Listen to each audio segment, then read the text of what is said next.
All right, people. How's everything going today? This is another great installment of the film review.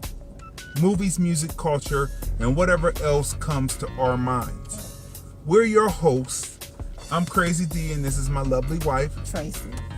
And we're here today to discuss some kick butt, some grindhouse style cheesecake films that we just saw.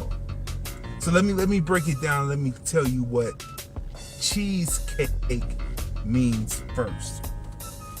Cheesecake is a term that has to do with movies that were produced between 1949 all the way up into the late 60s, early 70s, where women who were well endowed showed off their well endowments, mostly in shorts or lingerie, things like that, but mostly like booty shorts where the butt cheeks were out. It was mostly films that were created that, showed the well endowment of Caucasian women, which they were emulating people like Marilyn Monroe, who Marilyn Monroe was actually emulating black women.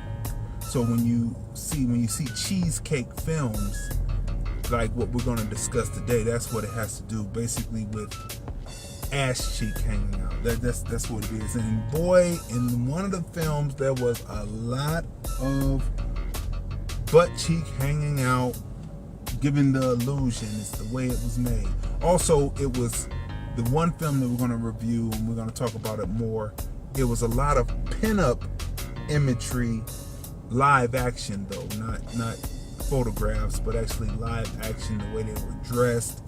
And also, you would say that the movie also had elements of Hairspray in it by Waters. Can't think of his first name right now, but director Waters, and the Hairspray dealt with what was considered then alternative lifestyle, which is starting to really turn into John Waters. That's right. It dealt with alternative lifestyle and cross-dressing. And so this film, the one film that we're talking about, what the first title of the film we're going to do?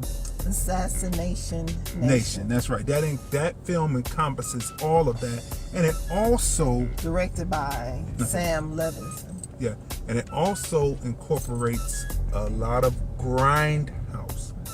Grindhouse, contrary to popular belief, did not have to do with nudity. Grindhouse in the beginning had to do with movie theaters that would, as the day went on later, they would show the film more often, and as the days went on, they would raise the price of admission on a film, and it became known as grindhousing, meaning that you rose the price of a film would raise as its popularity grew, it would rise.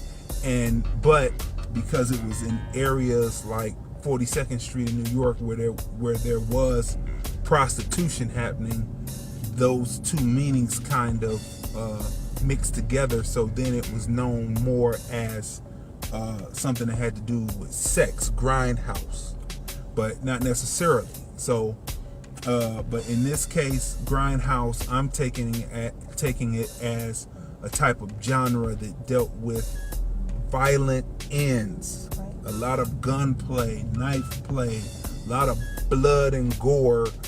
People like Robert Rodriguez deal in it. From Dusk Till Dawn, the vampire movie classic from 94, 95. Quentin Tarantino deal in it with that movie called Grindhouse, where it was him and Rodriguez came together to make that film. So they deal in it. And then the second film that we're reviewing, which is called Peppermint. Starring Jennifer Garner. That's right. It is a straight grindhouse film from the very beginning. Okay. And so let's rewind. Let's talk about the first film again. Let's talk about who's in the film. Assassination Nation, starring Odessa Young, Hari Neff, Suki Waterhouse, and Abria. So, starring 4 actresses. 4 actresses. And Anika Noni Rose is also in the film. She plays one of the girls' mothers. That's right. And Coleman Domingo is also in the film. And she, Rose plays a very strong character, come to find out. Yeah. So let's set the scene for you as far as the first movie is concerned.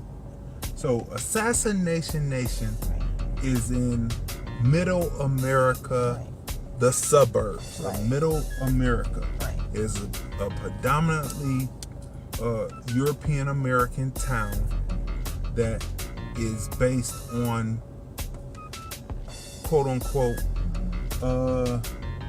religious standing, moral majority type thought process.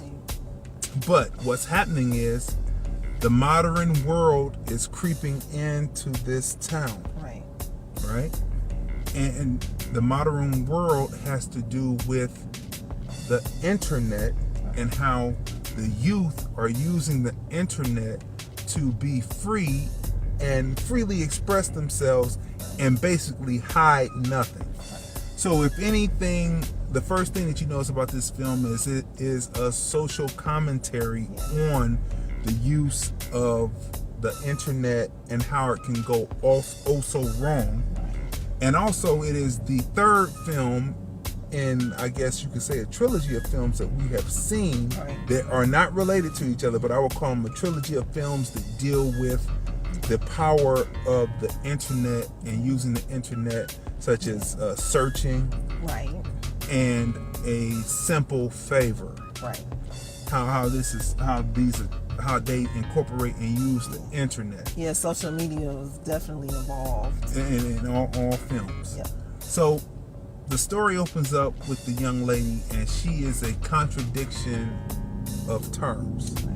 She is definitely cheesecake throughout the whole film.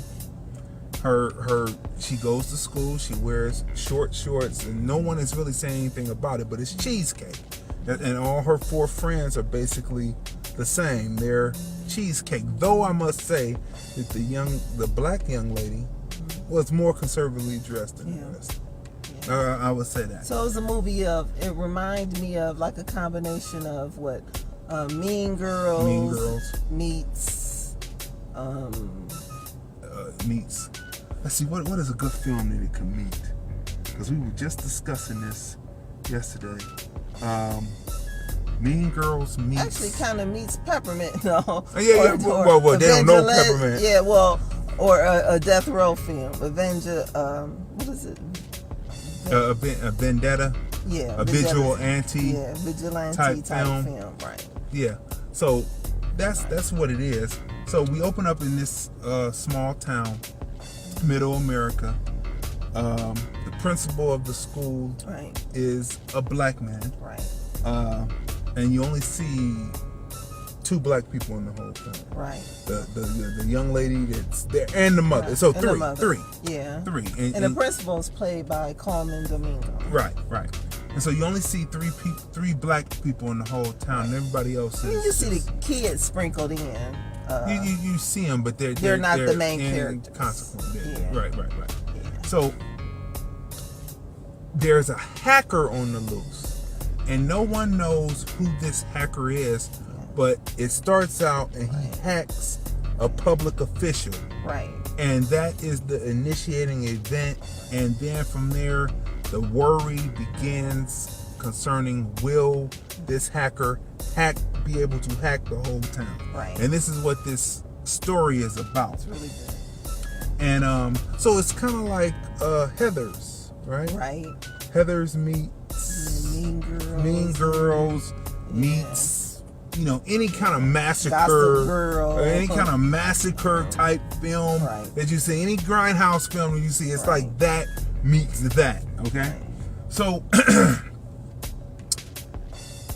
the young lady is very good at art. She has a talent in art, but when she turns in her book, it is disagreeable to the prudish town, to the prudish teacher that is in the prudish town, and thus she lands herself in front of the principal, and the principal is looking at it, and it is, in the film, is also a social commentary on the pressures of women to look pretty, have the perfect look, which is actually the male's fantasy of what a woman would look like, but in actuality, the woman suffers because she realizes that there are things about her that she sees that she doesn't like.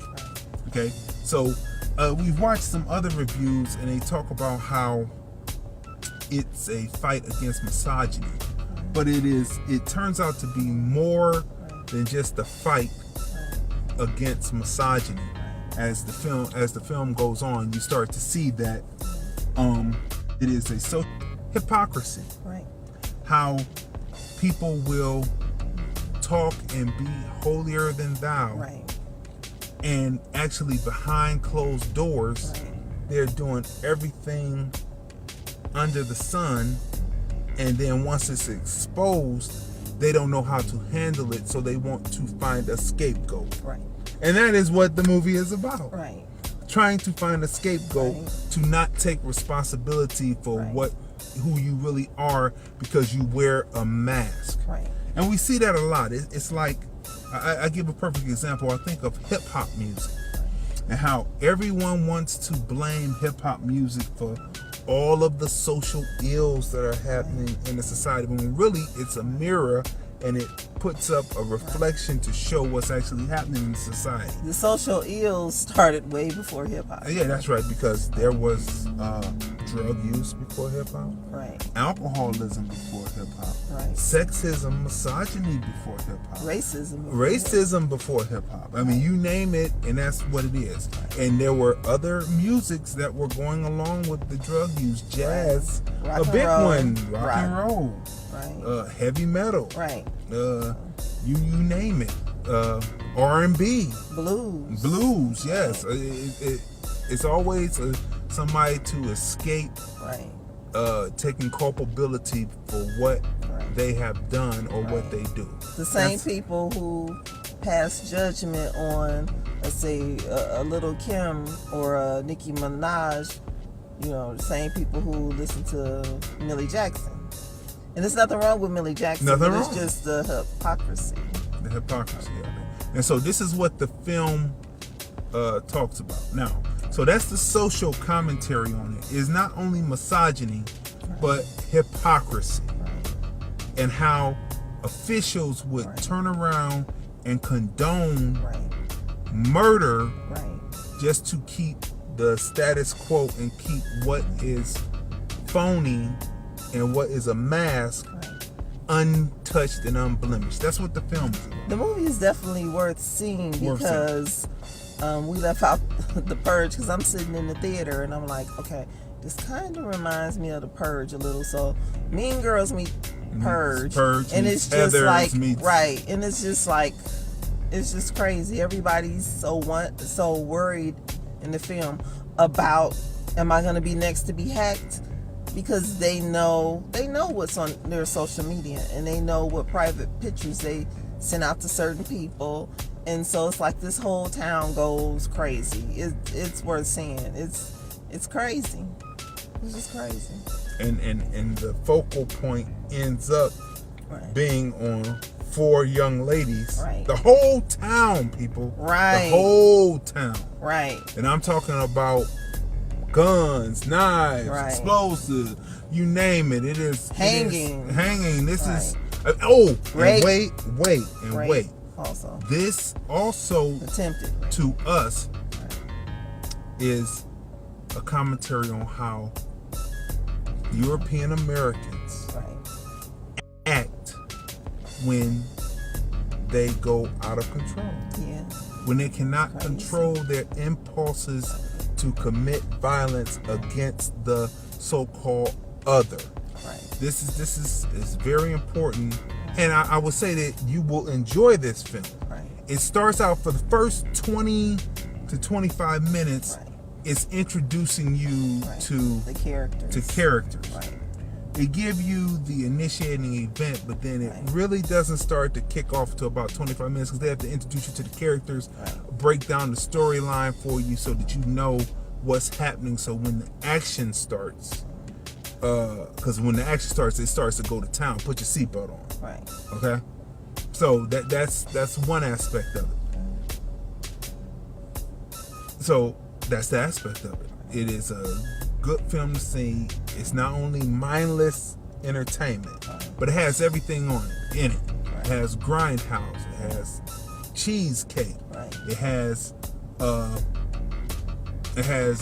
everything that you would want in a film to be entertaining, Right. and it has a social commentary within it. Thought-provoking. Thought-provoking. It's not beating you over your head, Right. but it is asking the question about hypocrisy today and how people can say that they are religious right, but then go along with someone who would say they sometimes grab the pee. Right.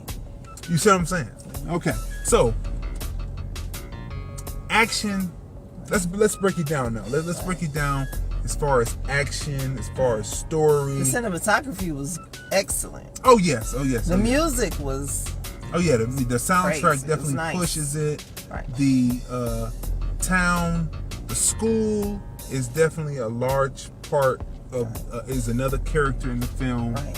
The town itself and the town's people are a character within the film outside of the main protagonist and the main antagonist. So the cinematography.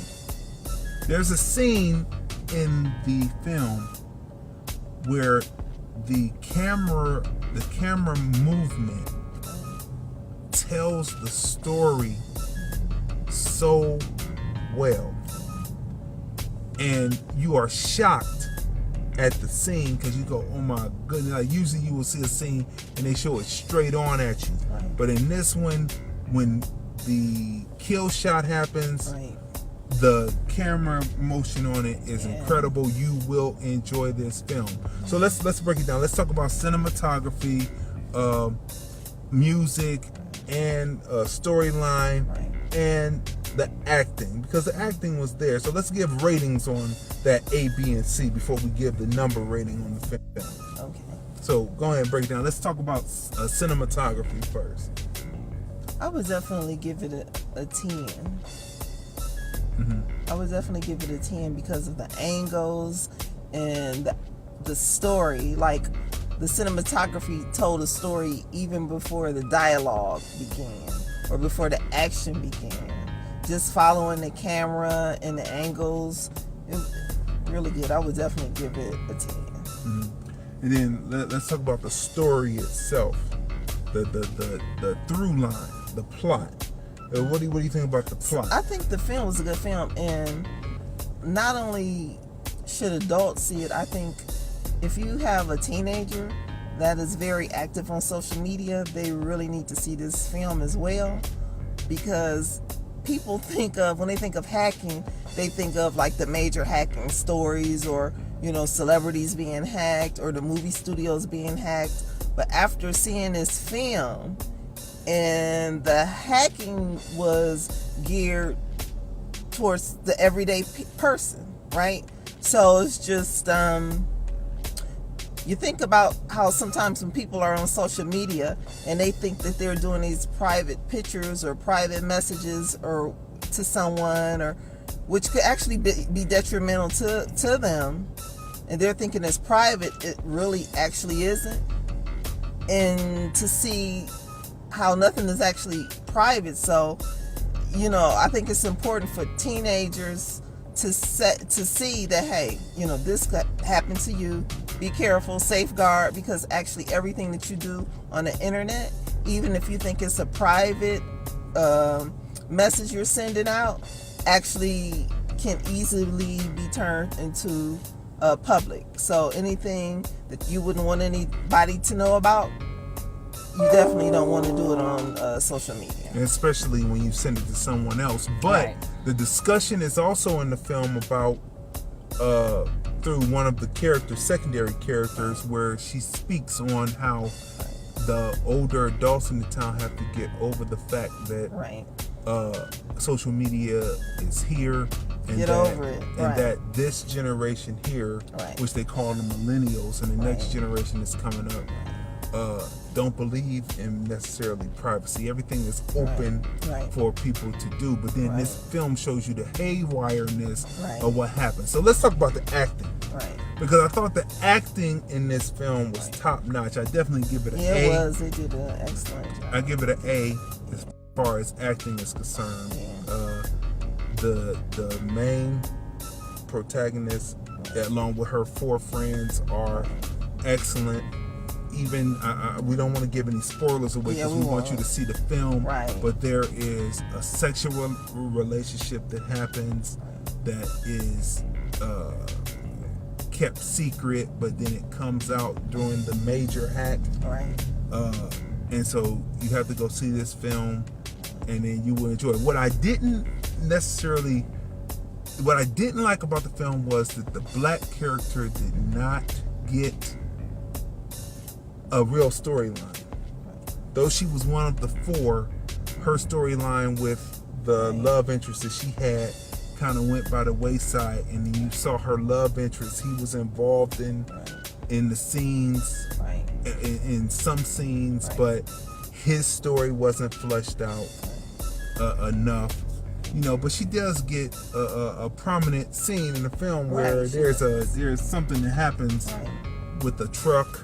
And some metal, and that's what we'll say about that. So let's see, what do you want to rate the film? Like, what would you give it 1 to 10? I would definitely give it a 10 because I love the social issue. There's so many, but I loved how the main character described what it's like to be a woman or a girl in today's society, and like the double standards and how women are viewed and treated. And it just kind of reminds me of like her, and throughout the film, the different characters, they kind of talk about it, and you see it in the film where the way they're being treated. But it kind of reminds me of Beyonce's song called Pretty Hurts, like the lyrics in that song, and the way it actually played out in the film. So it's definitely worth seeing, and I love the social commentary in it, and then I love the diversity in the film. So I would definitely give it a 10 because it's a thought-provoking film, and it's tied into what's going on today, and I feel that it woke up the people in the audience, kind of like, hey, I better be careful what I say and do on social media, because the average Joe next door that's a computer geek can get in and can use certain things to blackmail me with. So then that opened up the door to like just the everyday Blow Joe being blackmailed if they have something on social media that they don't want their wife or spouse or to know about. Or family members, the job, church, or the whole town. So it's just like, and it shows how people again will not be culpable for what they do. Because it was supposed to be private, and then they want to find a scapegoat and say, no, I'm still a good person. I'm still a good person. So I give it a 10 for the same reasons, and it's just, once it begins, it's just one big shit show. That's the best way to say it, but in a good way of entertainment, So for those who love, I love the way they incorporated the elements of the past, Grindhouse, cheesecake, and the storyline and the social commentary of today, right.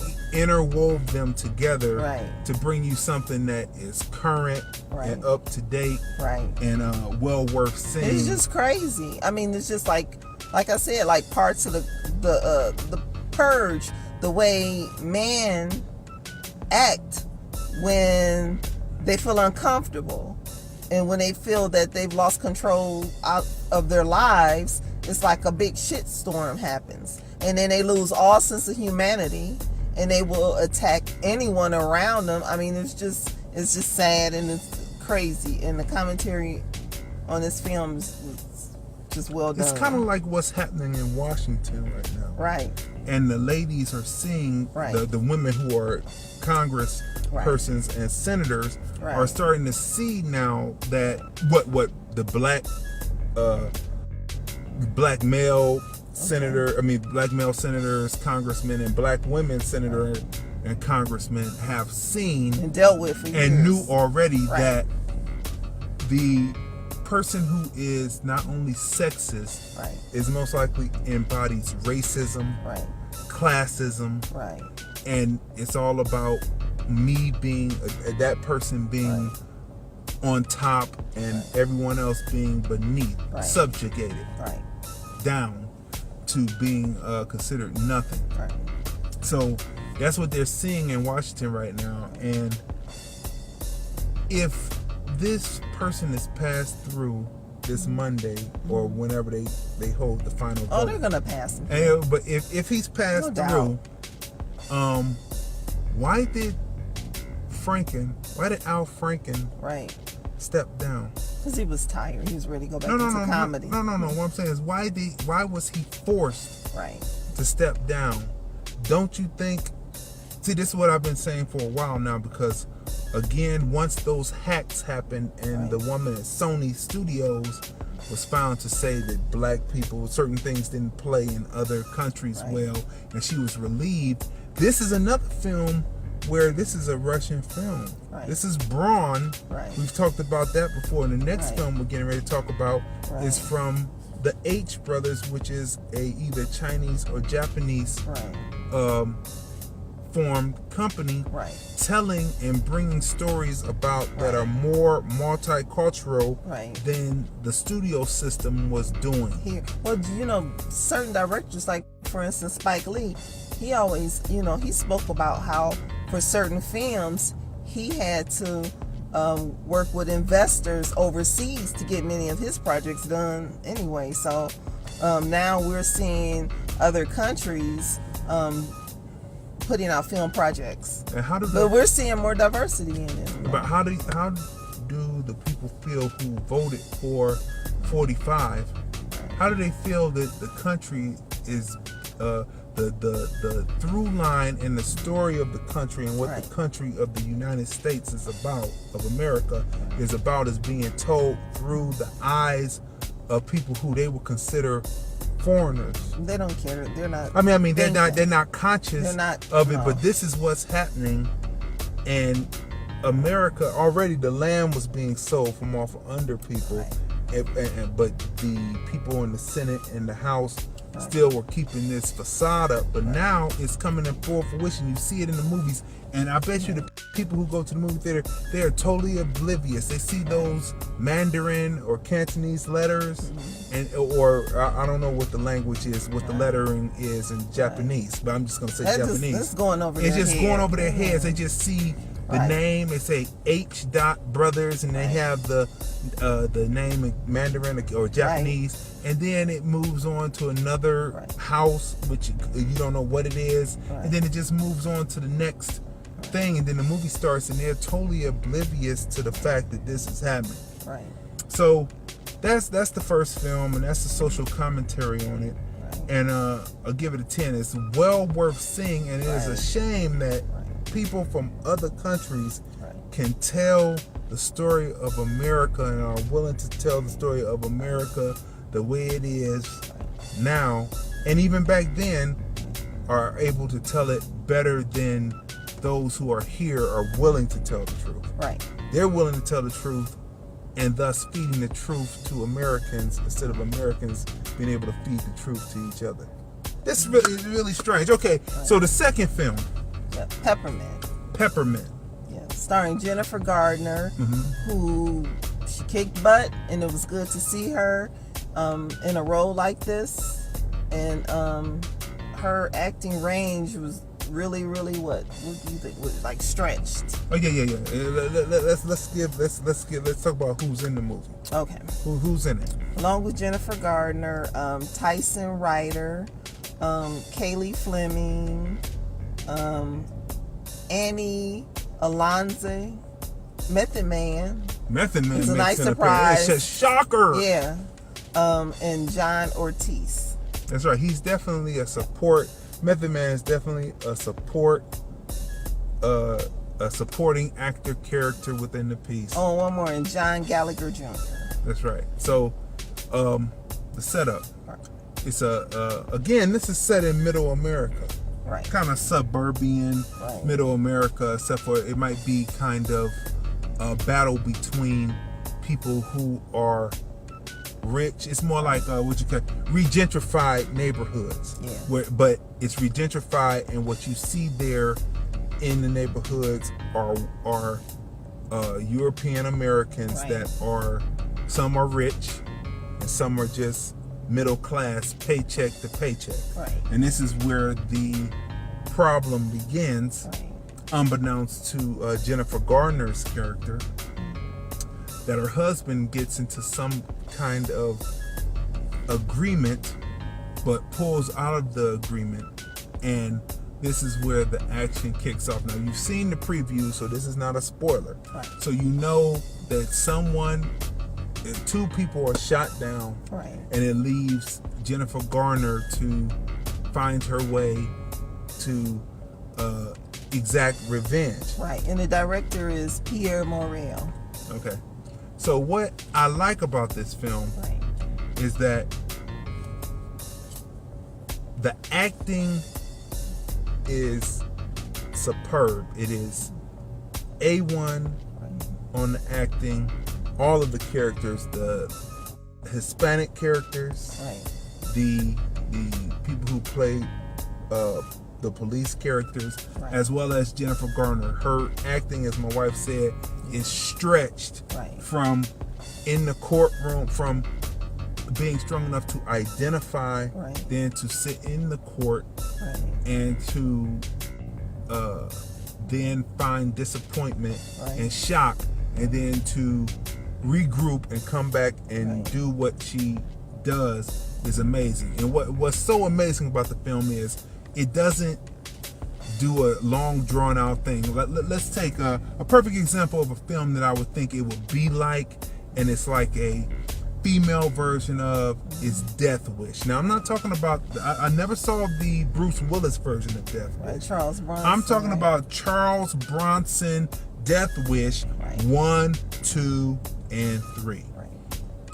This is what this puts me in the mind of, is that, but in Charles Bronson, they set up and showed you the nice life from the very beginning. Right. What I like about films today is they teach you in film school, I've said this before, that the initiating event Right. has to not happen in a flashback, but has to happen in real time, meaning that you're walking with this person, you're in the fourth wall, you're the fly on the wall, and it's happening in real time. It's not them thinking back on it, and thus it's a flashback.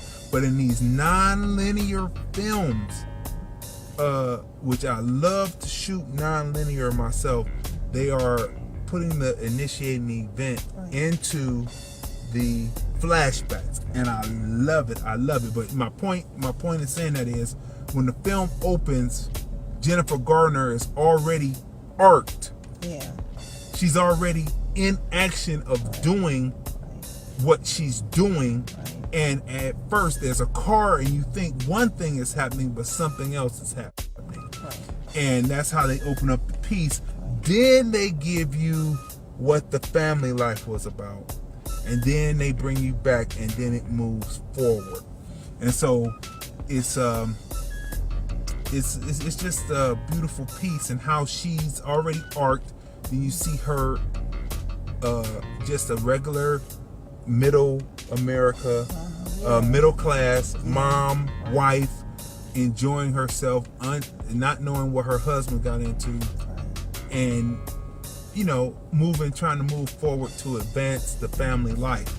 And this happens, and something in the film, the conflict between the rich and the middle class really is also a catalyst in what happens to the family. And so we don't want to give that up because that's a major spoiler, so we're not going to give you details, but you have to go see this film. It's great. But when the Grindhouse starts, people, the Grindhouse starts.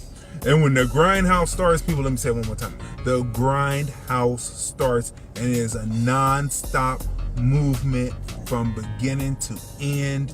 And there is plenty of secondary characters that fill in the blanks for you where this woman has been for this length of time, from when she disappears to when she reappears. And it's just beautifully written. The pacing is excellent. There is no doldrums. There is no slowdown in either picture, by the way. Either picture, no slowdown. It's all full throttle from the very beginning of in the other film in the beginning for the first 25 minutes, but after that it's full throttle. And here it's full throttle from beginning to end. There's no short of acting or action in this picture. What this also says, here's the social commentary of it. This is a film where I am so glad that she is not murdering black gang members and black people, okay? This is to me, just looking at it, it is a social commentary on illegal aliens, in particular Hispanic illegal aliens, and the need to rid America of the illegal Hispanic illegal aliens. That's what the picture is about. It's a social commentary on that and one person's need to revenge the death of people at the hands of people who may or may not be citizens in this country, but are doing illegal activity in this country. And that's what the film is about. So we cannot leave out the fact that there is a racist tinge in this film, though it's masked with here's a murder, but it's the stereotypical aspects of Hispanic gang life: tattoos, certain type of shoes, certain type of clothing, certain type of speech and talk. It's all within the film, so that is not missed upon us. But each person for themselves. We're just glad that it wasn't another one of those romps in saying black people are the other. That's what I say about that. What do you want to say about that? I think that the film, when I was sitting in the theater watching the film, the first thing that I thought about was, I immediately thought about Trayvon Martin. Okay, expand. And then I thought about how when she was in a courtroom and they had all of this evidence against these criminals, and she's looking, she looks over to the judge. Was it the judge and the prosecutors? And she looked over at the prosecutors and she said, "Do something. Why aren't you saying anything?" And they're sitting there silent. And then the judge is just, so then in the film, just, you saw this in the trailer when she says, everybody's corrupt. When she talked about the prosecutors, she talked about the cops, she talked about the judge. So, you saw this in the trailer already. So after seeing the documentary regarding Trayvon Martin, that was recently on television, and they just was showing like all of this evidence, and then they're saying in the documentary, well, why didn't the prosecutor do this? And why didn't the prosecutor do that? And why did the judge allow this? And why did the judge allow that? And then you find out watching the documentary that Zimmerman's father had power. You know, and connections, right? So just like this character in the film, she's fighting against this drug lord who has connections with the prosecutors, with the judge, kind of like, you know, what I saw in the Trayvon Martin documentary. So I'm just like, I mean, it was like a mirror image, you know? Yeah, it's a mirror image, and it shows you what a European American would do, which a Black American not necessarily would even think of doing. Right. That they would plot and execute revenge upon those and have vengeance upon those who murdered their loved ones. Right. You know, and so it shows you that this says that European Americans can do this, but black people, forgive, say I forgive you, and no, what I love about wait for the by and by. Yeah, no, but unlike the others, I love how Sabrina Fulton, she said, no, I'm not there yet. I don't forgive Zimmerman. And I respect that, and I respect her for that, you know? And so, but yeah, so that's what I thought about in seeing the film. And then that's why, even though this was just a film, I love like the outcome. I love that she was kicking butt, and all the odds were against her, you know? So, it was a really good film, and I would definitely give it a 10. Okay. I mean, it was two pretty good movies, back to back. Yeah, but politics. Right. Politics wise. Now let's get on the politics of the film outside of what the storyline and what the film is about. Right. As I was watching the film, I could see that this could have been offered to J-Lo first. Right. Because it's Hispanic villains. Right. And, you know, it could have been a Hispanic lead, because they wouldn't have never given it to a black lead to play. Because I think Gabrielle Union would have been excellent. You know who else could have been good in this? Who? We were just talking about her. I'm drawing a blank right now. But Jennifer Garner killed it. Yeah, she killed it. So I can't think of the person's name right now. But there are a lot of black actresses that could have played this part also. But I could see that they probably offered it to J-Lo may have, first. But I think Jennifer Garner did a way better job than J-Lo. No, don't get me wrong. Jennifer Garner is acting. Right. Her look. Right. You know, she was a little gaunt. Right. She made sure she was a little gaunt, but yet strong. Right. The makeup artist, of course, had a lot to do with it, but her physical appearance in it. It's an example of, she played a superhero character about 10 years ago. And if anyone knows, probably about 20 years. Wow, time moves. But she played a superhero character. Right. And you know, anyone who knows about DC and Marvel is the artists, and including Disney, the artists, when they drew the female characters, even though they were represented as European American or Slovakian or whatever else that would be considered quote unquote white, they often drew their inspiration of how the person was shaped from their maids, from their black secretaries and black maids, and this is how it puts across. So in this film, seeing that film and knowing what the character looked like in the comic books and looking at Jennifer Garner's build, I would say no, because there was nothing happening, you know, in the voluptuous department of cheesecake.